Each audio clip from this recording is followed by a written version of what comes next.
दोस्तों नमस्कार। कैसे हैं आप सभी लोगों का बहुत बहुत स्वागत है, अभिनंदन है आपके अपने यूट्यूब चैनल नित्या क्लासेस पर। मैं हूं ललित धमानिया। दोस्तों आप सभी जानते हैं कि एलटी का नोटिफिकेशन आ चुका है और आप सभी को हम नोटिफिकेशन के बारे में बता भी चुके हैं।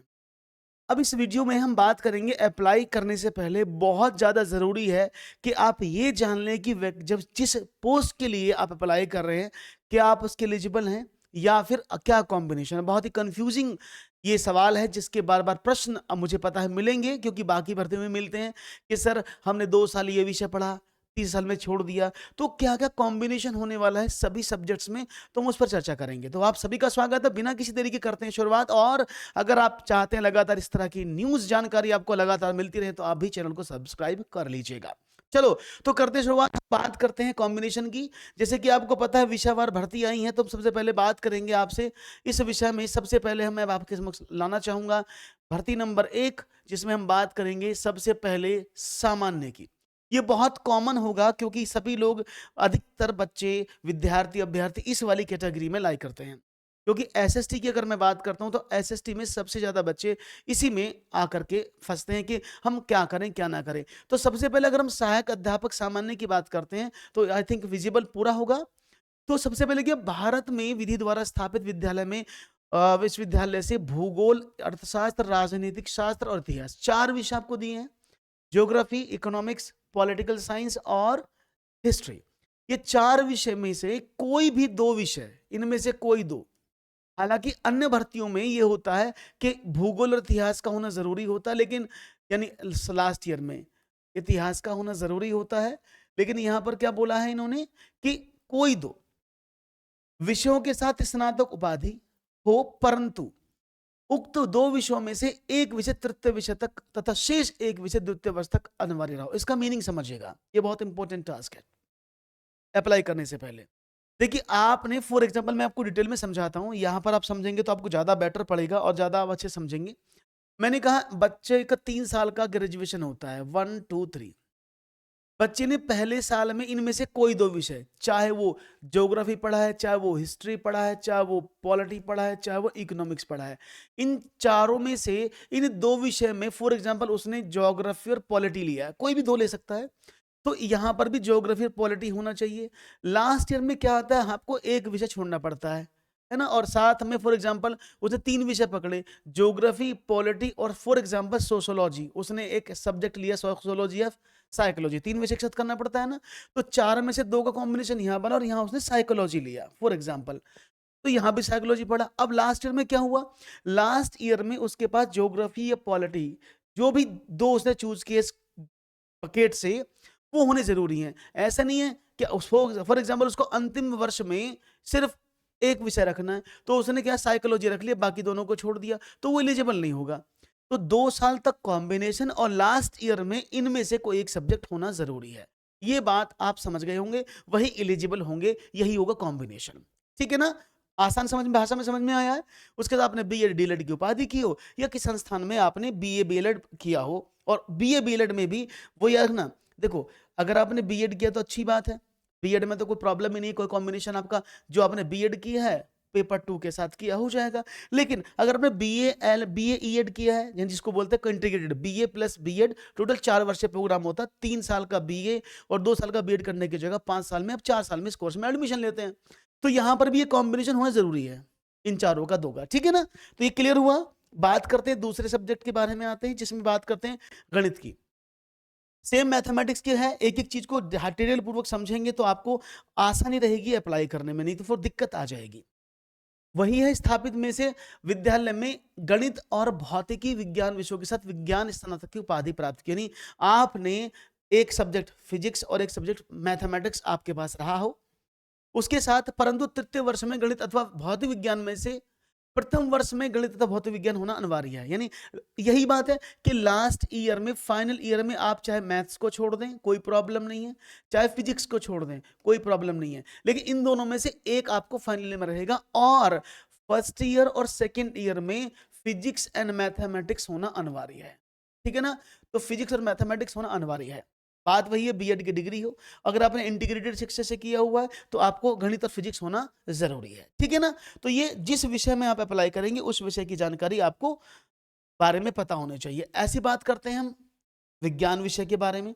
अगर विज्ञान विषय की बात करते हैं तो क्या है, भारत में विश्वविद्यालय जो द्वारा रसायन विज्ञान, जंतु विज्ञान और वनस्पति विज्ञान के साथ स्नातक की उपाधियां रखेगा।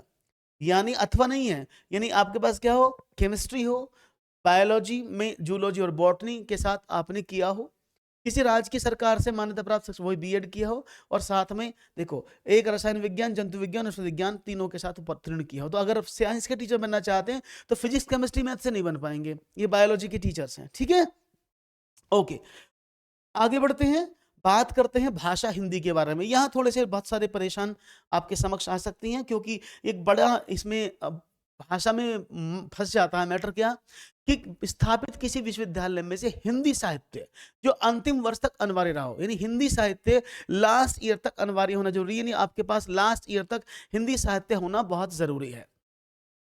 शिक्षा परिषद, माध्यमिक शिक्षा परिषद उत्तर प्रदेश अथवा समकक्ष शिक्षा परिषद से इंटरमीडिएट की परीक्षा, यानी याद रखिएगा जब आप हिंदी की बात करेंगे तो इंटरमीडिएट में अगर आपने संस्कृत विषय पढ़ा है, संस्कृत एक विषय के रूप में पढ़ा है, तो आप आराम से, और ग्रेजुएशन आपका हिंदी से रहा है, लिटरेचर रहा है 3 साल तक, तो आप अप्लाई करेंगे।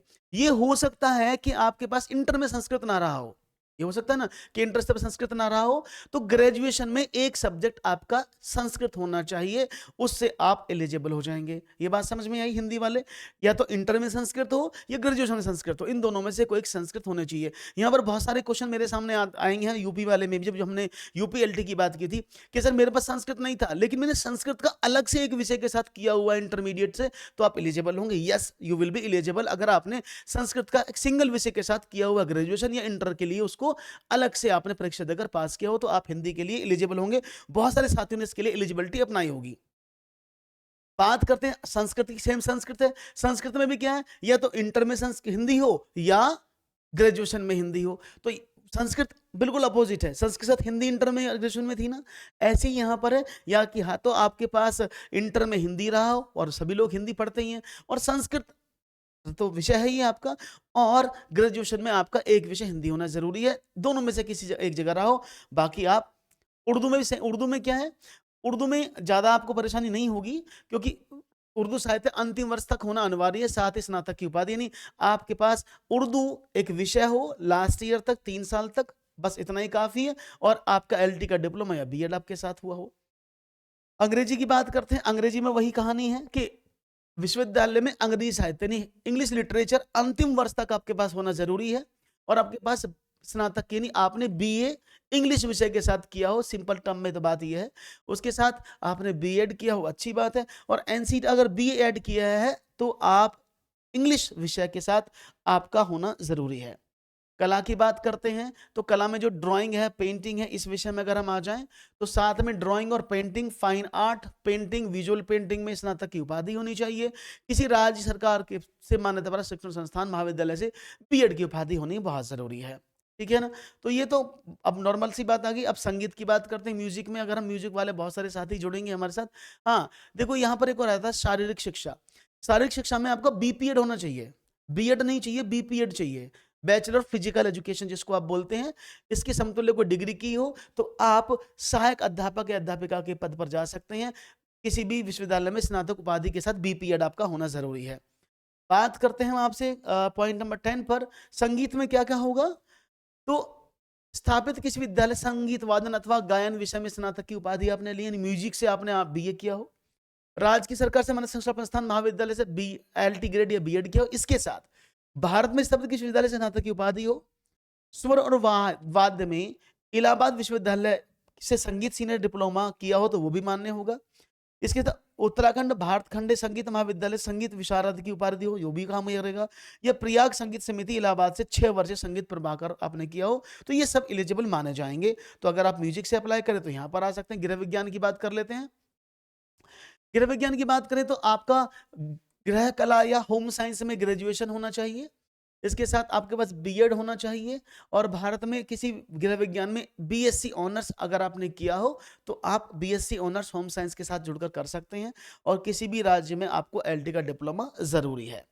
बात करते हैं आपके वाणिज्य कॉमर्स की बात करते हैं, कॉमर्स के टीचर ही बनेंगे तो भारत में विधि द्वारा स्थापित विश्वविद्यालय में वाणिज्य में स्नातक की उपाधि, किसी राज्य की सरकार से मान्यता प्राप्त शिक्षण संस्थान में बीएड, और अगर आपने बीए ऐड किया हो तो आपके पास कॉमर्स होना जरूरी है, एक विषय के रूप में आपने उसकी पढ़ाई की हो। ठीक है ना। अब बात करेंगे इसमें एक और पॉइंट जुड़ जाता है एलिजिबिलिटी में कि आपको सीटेट या यूटेट कौन सा होना चाहिए। अब जब एलटी में अप्लाई करेंगे तो सीटेट यूटेट की अगर मैं बात करता हूँ, थोड़ा सा मुझे ऐसा दिख रहा है, सीटेट यूटेट की अगर मैं बात करूंगा तो आपको पेपर 2 क्वालिफाइड होना जरूरी है, चाहे यूटेट का पेपर 2 हो, सीटेट का पेपर 2 हो। हालांकि नवंबर 2017 के अनुसार पेपर 2 उत्तीर्ण अभ्यर्थियों यूटेट 2 की परीक्षा में श्रेणीवार अंक अर्जित होने चाहिए। एससी के लिए महिला वर्ग में 60, भूतपूर्व सैनिक के लिए 75, स्वयं टीएफएफ के लिए 75, दिव्यांग के लिए 75, अनाथ और के लिए 60 और अन्य के लिए 60। तो हालांकि अलग है, लेकिन अगर मैं आपको बता दूं जनरली अगर मैं बात करूं तो 90 मार्क्स आपके होने चाहिए। अगर आप एक्स सर्विस मैन है तो 75, अगर आप डीएफएफ है 75, दिव्यांग है 75, अनाथ है 90। तो 90 मार्क्स आप मान के चले, क्योंकि एससी में हम देखते हैं 83 और वैसे 90, तो ये मार्क्स होने आपके पास जरूरी हैं। सीटेट आपको 90 पर क्वालिफाइड मानता है, तो 90 आपका एक ये क्वालिफाइंग टैग आपके पास होना चाहिए, तो आप अप्लाई कर पाएंगे। ठीक है ना। तो ये बात रही आपके सब्जेक्ट कॉम्बिनेशन की। इसके रिलेटेड फिर भी कोई प्रश्न आपके दिमाग में आता है या कोई प्रश्न आपका छूट जाता है या बच जाता है तो आप मुझे कमेंट करके पूछ सकते हैं, हमारी टीम आपके साथ जुड़ेगी। और लगातार आपको बता दूं हम मैथमेटिक्स, पेपर 1, हिंदी, इन सब विषयों के साथ जुड़ रहे हैं आपके साथ फ्री ऑफ कॉस्ट, क्लास लेकर, नोट्स लेकर। तो आप सभी लोग चैनल को सब्सक्राइब कर ले। किसी भी विषय में अगर आप कर रहे हैं तो आपको 50 नंबर का पेपर हमारी तरफ से तैयार करा ही जाएगा, उसके साथ सब्जेक्ट वाइज स्टडी अलग से होगी। Thank you very much. नमस्कार, जय हिंद, जय भारत। मैं लेता हूं आपसे इजाजत, मिलूंगा एक नई वीडियो के साथ, तब तक के लिए नमस्कार, धन्यवाद।